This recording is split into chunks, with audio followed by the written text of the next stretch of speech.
Hey everybody, welcome back to my channel. Today I'm doing another 25 list. This is the top 25 cable TV channels. Cable TV was a thing that happened in the late 80s, took off in the 90s, got expensive in the 2000s, and was replaced, allegedly, by streaming services that have basically just turned into more cable companies. So we're just going to kind of go through some of the cable networks that I liked back in the day, what I liked about them when they were new, and what happened to them over the years. Let's start with number 25, the Cartoon Network. Initially, I loved the Cartoon Network. I know, you're like, wait a second, don't you hate cartoons?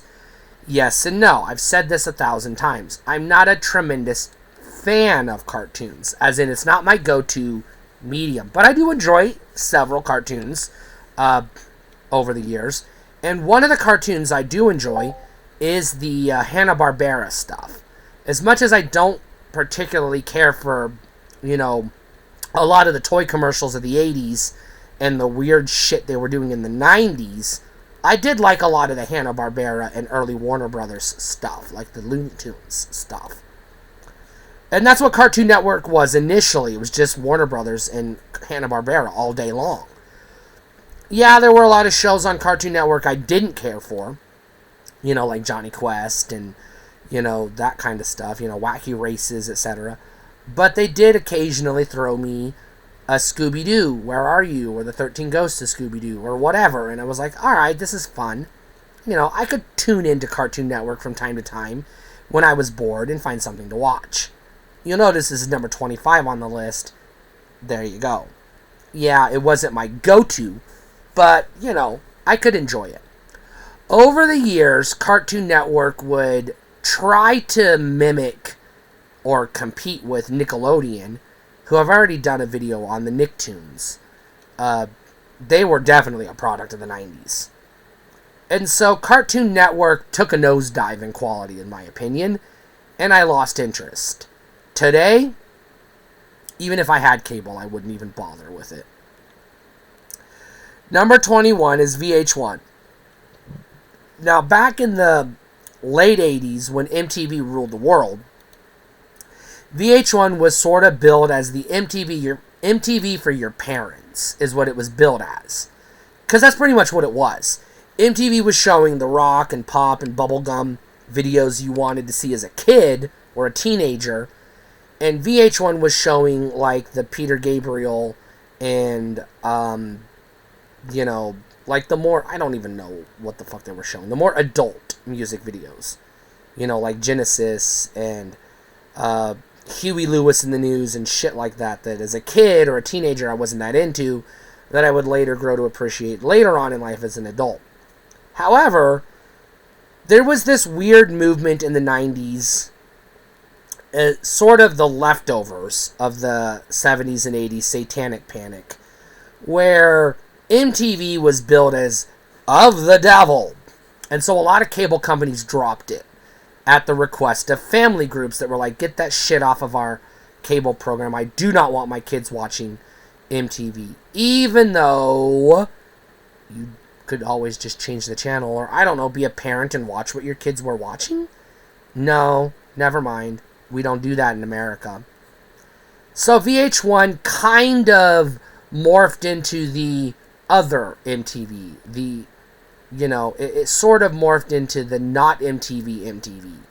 The safe for families MTV. They kept showing music videos on VH1 and music-related programming long after MTV turned into, I'm a pregnant teenager, and The Real World, and all that other reality TV garbage that they are today. So, VH1 was fun for a while because we didn't have MTV. What are you going to do? Eventually, technology companies would invent parental controls on the television, and cable companies were like, alright, so now you can just be a parent. We're going to bring MTV back, but it was too little too late. I had already moved on. But it is what it is. VH1 had some good documentaries and some fun programs like I Love the 80s and behind the music, but overall, not the greatest network. Number 23 is another one that went through a metamorphosis. It started out arts and entertainment. A&E was initially this sort of counter-programming, if you will. It wasn't necessarily PBS educational programming, but it wasn't like purely, sitcoms and, crime dramas and cartoons like you got everywhere else. It was trying to be more elevated entertainment, if you will. Cultured entertainment. Initially, it wasn't that successful, or at least interesting in my world. But it did launch a program that was interesting, biography. A&E biographies would eventually become so popular that it would launch its own network, the Biography Channel, which was too much, but it is what it is. You're going to make fun of me for number 22, but remember, keep in mind, when I went to college, I did study political science, and I was very politically active previously in another life. Number 22 is C-SPAN. I'd love to just watch C-SPAN, just watch our government in action. Even if it was bozos I couldn't vote for because I was too young, or didn't vote for because of whatever. It was still interesting and fascinating to see how our government worked. I don't know if we need C-SPAN today because now we've got TikTok and Twitter. We're getting too much of a look into how the sausage is made. I think it's time to move beyond C-SPAN, which we have. But it was fun to watch back in the day.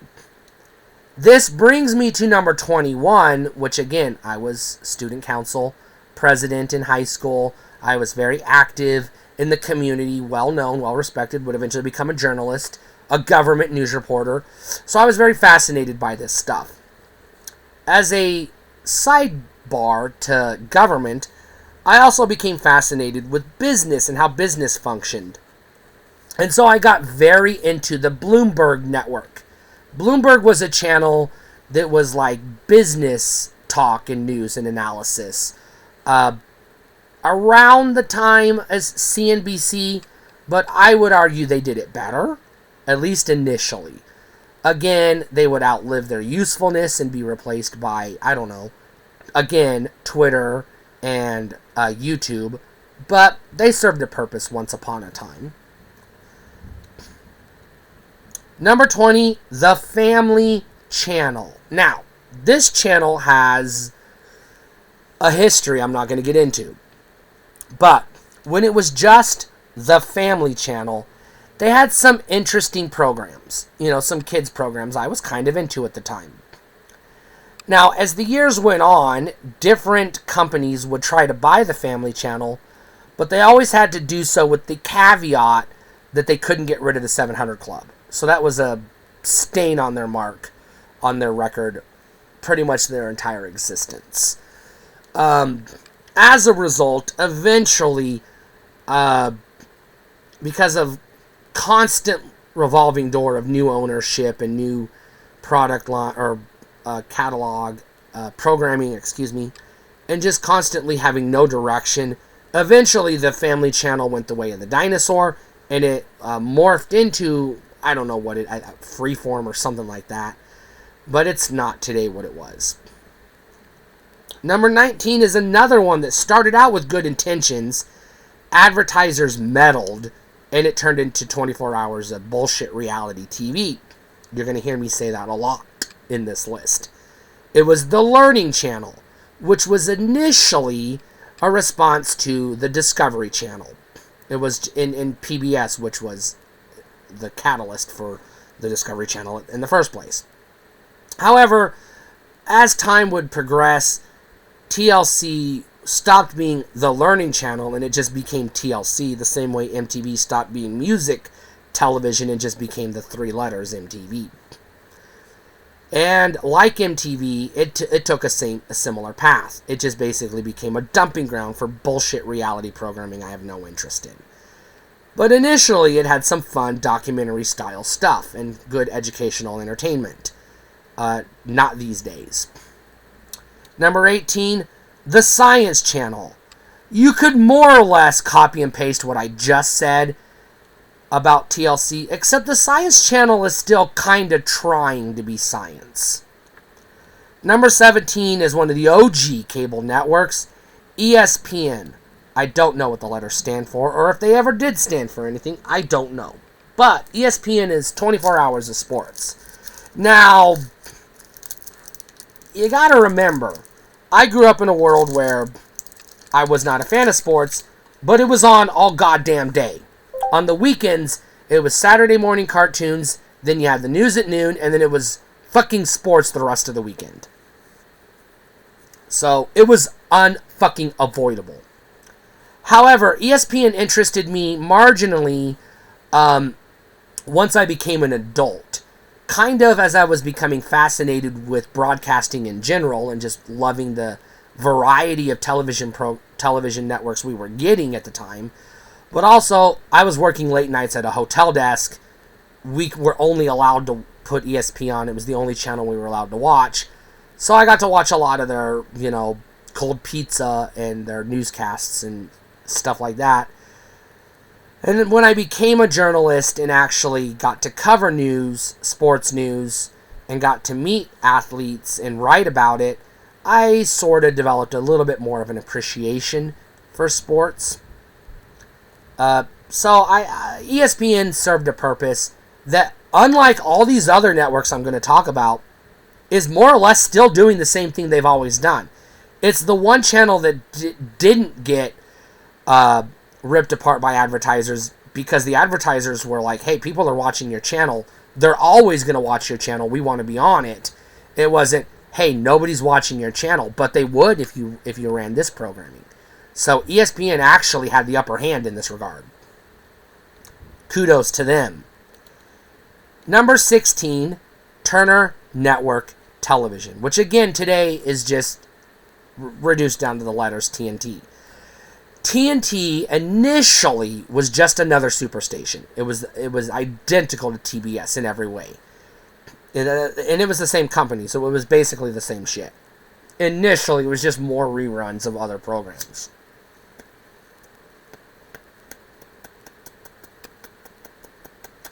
However,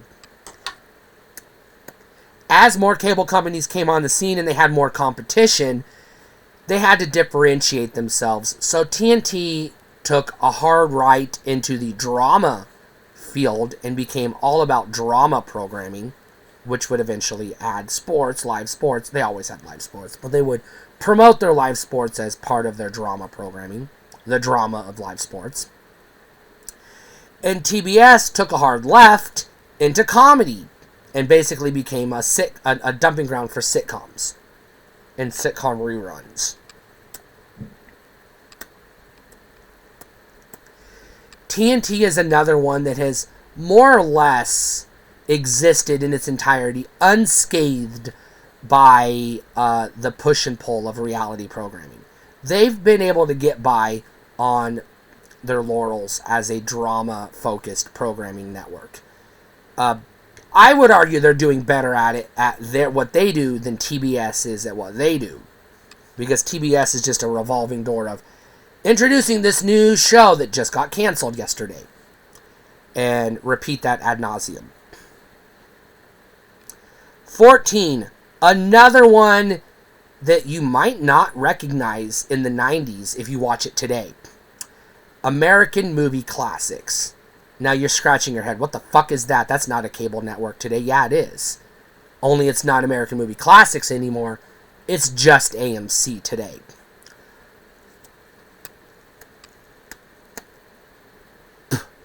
But initially, AMC, American Movie Classics, was basically the same thing as Turner Classic Movies. It was the same basic thing. And I just realized I skipped ahead, because number 15 was Turner Classic Movies. Number 14 is AMC. So I apologize for that. I got ahead of myself. But AMC and TMC are the same thing. I preferred AMC over Turner Classic Movies because they had better movies, in my opinion. You know, and they would show horror movies where TCM was like old fucking like boring movies all the time.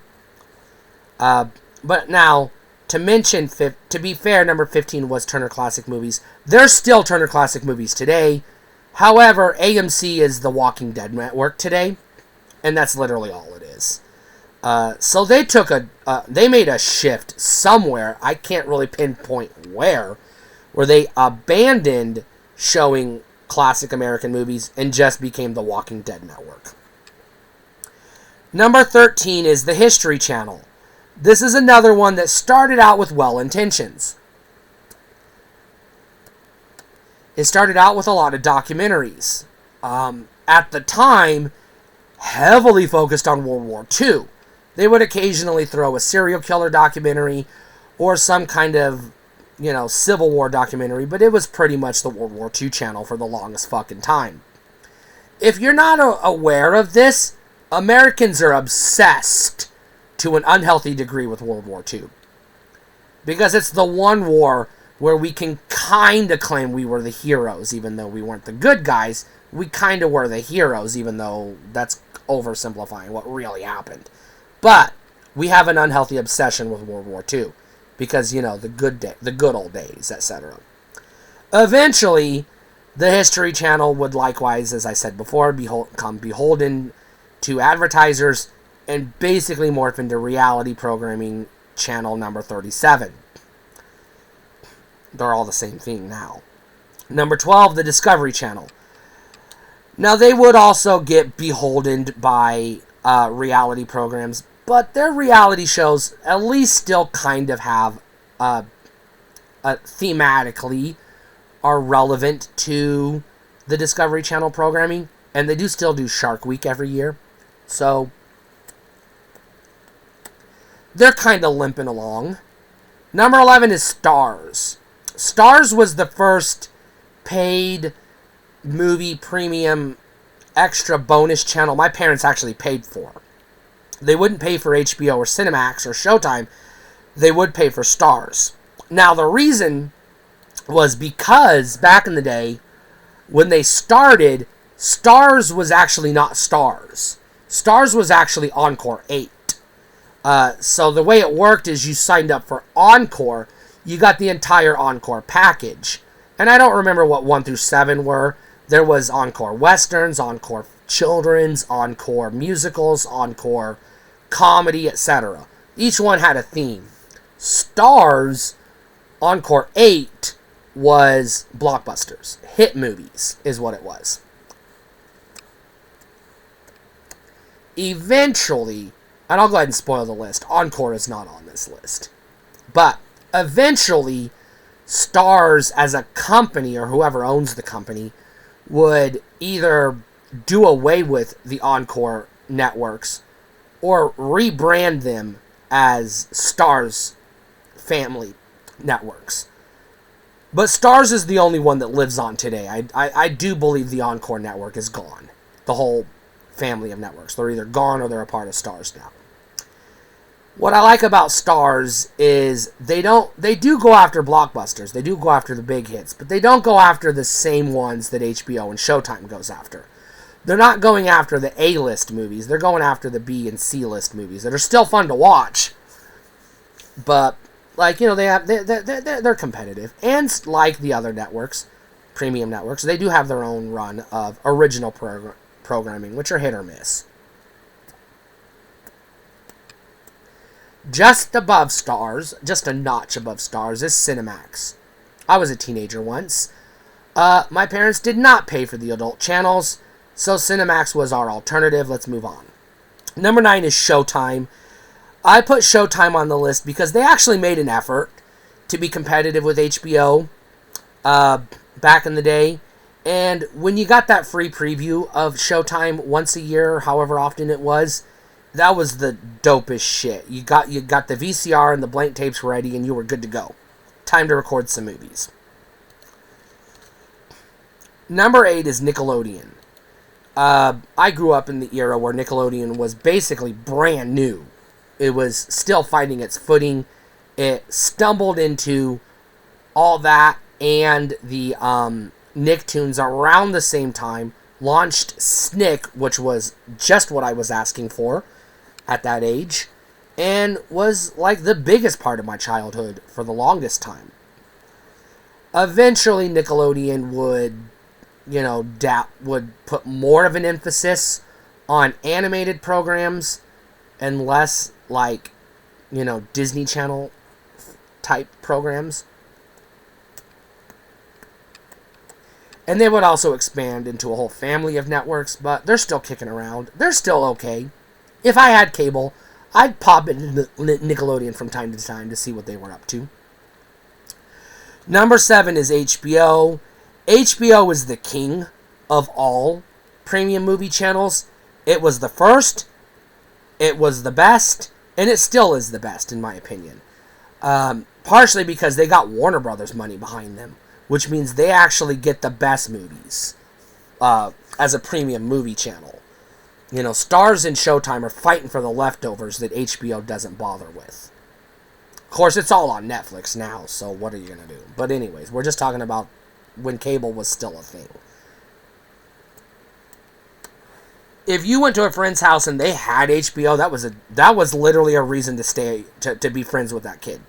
You would suck up to them and play their stupid games in the backyard just so you could sit on their couch and watch HBO when the time came. Because HBO was the fucking shit back in the day. And as far as I can tell, still is. Doing pretty goddamn good. Number 6 is FX. Now, FX was one of the first original cable networks that was mimicking what the superstations did, basically, but not as a superstation. It was kind of like, look, we have Fox News, we don't talk about Fox News, but it's out there, it exists. Let's see what we can do with Fox programming without the restrictions of the FCC regulations breathing down our neck. FX was awesome because it was like, you knew watching Married with Children or The Simpsons that the people at Fox could make some, like, adult-themed shows, but they couldn't put them on Fox because of censors. They could put them on FX. And FX came up with some really good shit. And again, as far as I can tell, they're still knocking it out of the park. So kudos to FX. Number 5, I have a love-hate relationship with, but they're still high on my list for reasons. Reason number 1, when the Sci-Fi Channel launched, SCI space FI Channel, I do not spell it the way they do it today, the Sci-Fi Channel was a godsend to a sci-fi nut like me. Yeah, it was a lot of rubbish reruns of like Land of the Lost and Land of the Giants and Star Trek and stuff like that, but it also had some cool stuff you couldn't get anywhere else, like Battlestar Galactica reruns and, Quantum Leap marathons and fun stuff like that. It was like the place to be for sci-fi content in the 90s. Eventually, they would find their audience with Mystery Science Theater 3000, and they would dabble in experimenting with stuff like anime during their Saturday anime block, which I tried to get into, but couldn't. But anyways, and then eventually they would get some money behind them and start doing sci-fi originals. Eureka was pretty good. I haven't seen another one since. I hear good things about Chucky, but that's not technically a sci-fi original, but it kind of is, but it is what it is. But they also went through the rebrand, and, I would not say I have complaints about Sci-Fi Channel today, other than their logo. It pisses me off because it's disgusting. It's offensive to my eyes, but whatever, it is what it is. But they're still largely, strictly speaking, they're still committed to sci-fi programming and catering to the sci-fi audience. Kudos for that. Number 4 was my favorite network and should be number 1 on this list, except what happened to it. When I first discovered G4, which initially it was Tech TV, but it went through some rebrandings. But when I discovered G4, I was like, thank the gods, they finally figured out how to make a TV network I could sit and watch all day long. I loved G4. I was obsessed with G4. When it came back, briefly a couple years ago, I was like, okay, it's back, but it's not the same. I tried to give it a chance. It wasn't the same, and then, I lost interest, as did everybody else, and it went the way of the dodo yet again. They Frankensteined it back to life with, I don't know, a bolt of lightning or maybe some ecto goop from the Ghostbusters or whatever, but during its heyday, G4 was the shit. Like, everything that you watch on YouTube owes its existence to G4. Like, literally everything.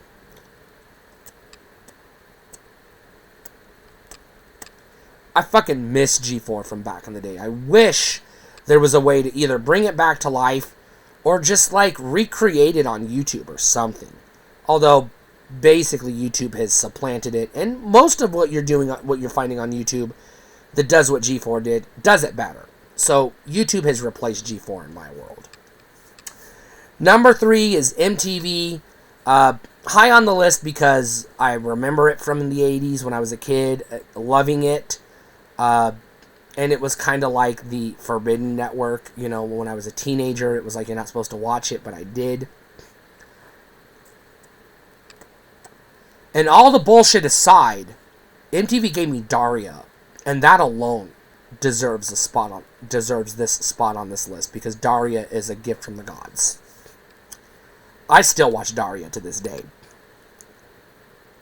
Number 2 is WGN, and number 1 is TBS. Now, I did a whole video on the in-depth look at WGN and TBS, so I'm just going to say, yeah, they're good. They were good superstations. Unfortunately, WGN no longer exists. It was rebranded as Newsmax. Eat shit.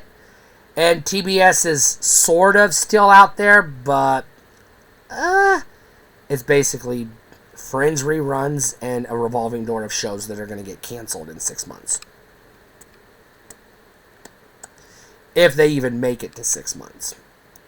And those are your top 25 cable TV networks back when cable actually meant something to us.